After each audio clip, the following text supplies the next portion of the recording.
seriously creative with the remaining 70%, right? And we're in a great space, particularly in this recession economy, to capitalize on 70%. Because oftentimes the type of ad strategies we're talking about are much more interactive, much more valuable, I think, eyeball for eyeball, if you will. And oftentimes the ad spend versus traditional media, I oftentimes still end up in playful and friendly debates with agencies and clients talking about their traditional spend on print and TV this year. I own a media center computer. It's a Microsoft PVR that I've had for 7 years. When I want to watch a show at home, I set my PVR to record. It's recording it. I sit down at 8:15 or 8:17, and when I get to the first commercial, I press skip 7 times, right? And basically, number one, I avoid the annoying commercials. Number two, I save 15 to 17 minutes on every supposed hour of TV that I watch. Number three, I have been monetized in TV 1.0 in 7 freaking years, right? So there's obviously a major shift here, right? And it's a cheap opportunity. It's a big Wild West out there.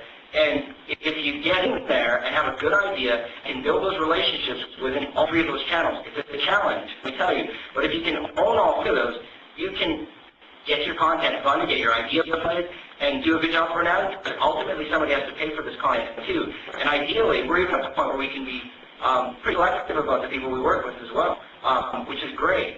And anybody can get to that stage if you have a good idea and a good strategy on how to get it out there. Right now, the types of partnerships that we're building, not just with advertisers, but with portals and the distributors and the redistributors and the aggregators out there this is funny.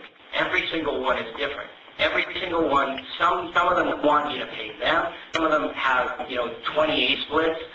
Some of them are giving you 80. Some of them are wanting to take it. And every time I enter a conversation like that, I'm blown away by how different it is from the previous conversation, even though the space is very similar, which means that you can take advantage, you understand the space, or understand your negotiating position.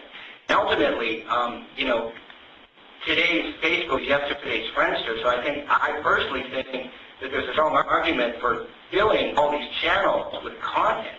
We need content in all these spaces. So as a content producer, you have some great opportunities there to fill all these channels, because the money, and a ton of money is going into building these spaces and these networks, and there's probably a lot of brilliant content producers out here. So if you can also think about those spaces as different, the other success we have is approaching MSN, Canada's Chicago MSN.ca, because they have a great default engine. People own Microsoft products, and they go to a lot of them do still press E for Internet Explorer, and then they're on MSN.ca, getting up a Brittany or whatnot. But if you go to the technology section there, you'll start showing. When we came in there, they were starved for our type of content, because we would show that was really ever longer than 5 minutes, still had like 10 segments in it, still had a very, very significant rundown as opposed to rambling with a webcam, and a rundown just like we would in traditional television. It had stingers, it had bumpers. There's a reason that the top 10 list comes at a certain point in the learn show. We're creatures of habit, you think of it that way as well. And the content that they had, just filling up space, was transliterated content from CTV and whatnot that wasn't created originally for the web and the mobile space. It was TV content. Nobody's going to watch an hour-long drama on their phone or even on the computer for that matter. It's a different type of snacking environment. So you have to think about the content that way.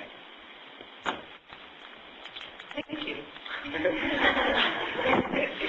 Should we come back this way?